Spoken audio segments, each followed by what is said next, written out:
Hey, welcome to Tabletop Skirmish Games. I'm Lee, and in this video we'll be looking at 10 changes to look forward to for 10th edition Warhammer 40,000. In yesterday's reveal video I covered everything that went on at the online preview, but in this video I'm going to cut down and just pick out the main points so you can get a really good idea about what to expect from this new edition of 40k. And Games Workshop told us today that every single element of the game has been revised and rewritten from the ground up for an entirely new and more cohesive experience. Plenty of rules are going to stay the same, but there's not a single one that has not been reassessed and, if necessary, rewritten to work perfectly in this new system. Okay, let's get straight into it with number one, and that is streamlining. In the online preview, they mentioned this a lot. They're really trying to streamline the game and make it a better experience overall.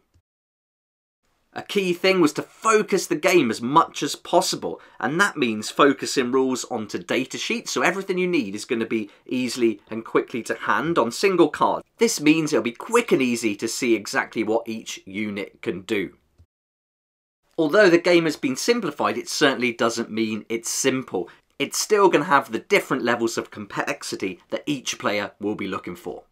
It's also going to be quicker to play, but it's going to keep the tactical depth. So we're still going to have lots of options. We're just going to implement them in different ways. The second change is going to come with the data sheets, and this one I'm really excited about. It's great to see the new layout that you can see here, and they use the Termagant's data sheet as an example.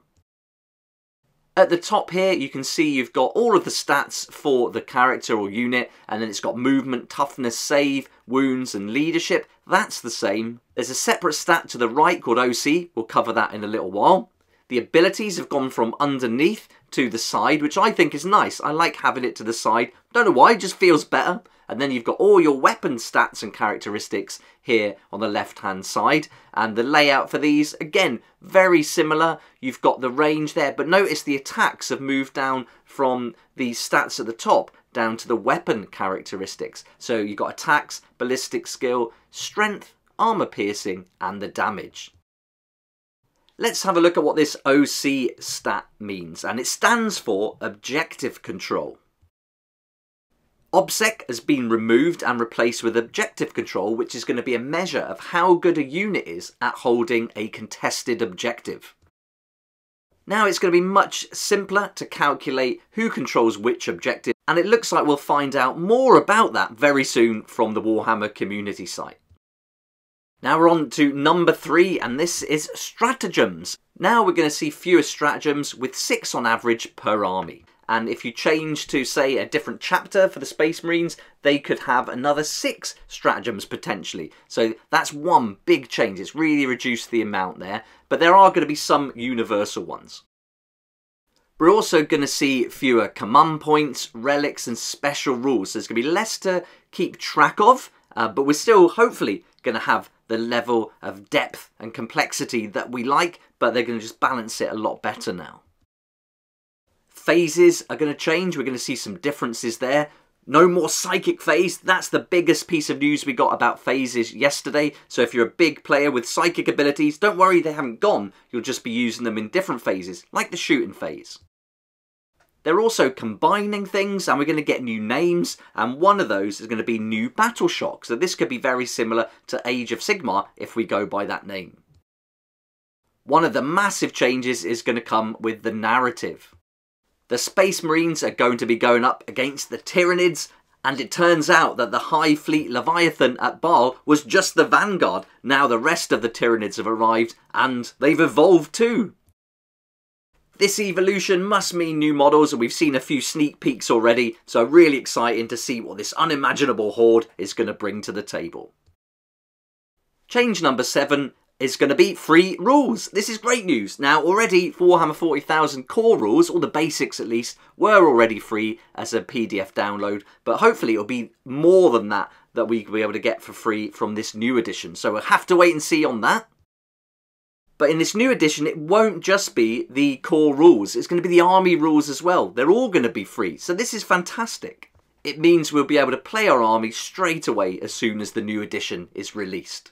Yesterday they told us on the online preview that the army rules will fit on one page. They didn't say how big that page is going to be, so if you were imagining an A4 page, it could certainly be a lot bigger than that.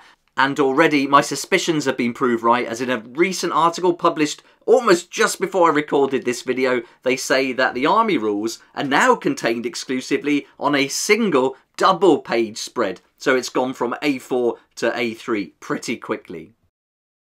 As well as the rules for the core rules and the armies, you're going to get the free data sheets as well. That's for every army, so no matter what you play, you'll be able to get the data sheets for free online, and you can have a look at what your enemy's up to as well. Change number 8 is a new way to play the game, and this is going to alter combat patrols and introduce something which I think is pretty cool.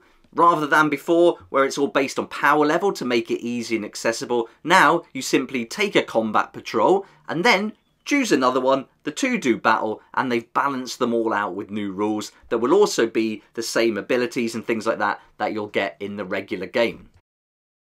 At number 9, we're going to see a change to toughness and how that works. Now we're going to get higher toughness levels, and I hope they're bringing in some rules that they've seen working in Horus Heresy, especially with the vehicles. We were told yesterday that plasma is no longer going to be the answer for these tough vehicles, and you could potentially be wounding on a 5+, whereas before you would do it on a 3+. So that's a big change. And at number 10, we've got compatibility. Don't worry if you like playing a crusade and you're in the middle of one right now, you can port your crusading army over to the new edition. And you're also going to be able to play boarding actions, which is compatible with the new edition as well. And it's going to be really interesting to see how the new stratagems included in that affect the game. And there we go, there's 10 key changes that I'm really excited about for this new edition of Warhammer 40,000. And I hope you enjoyed this video. Let me know what your favourite change is and your thoughts on all the changes we've talked about so far.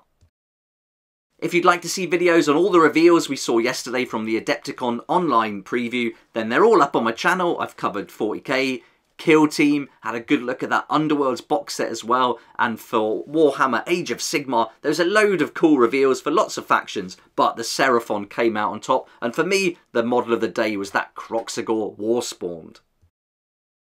Thank you so much for watching. I'll certainly be bringing you more news as we find out more about Warhammer 40,000 10th edition. And as soon as we get that, I'll be making more videos and posting them on the channel. So thank you for watching this one. Hope you liked it. If you did, please hit the like button. Subscribe for more videos like this one. And I look forward to seeing you here again next time on Tabletop Skirmish Games.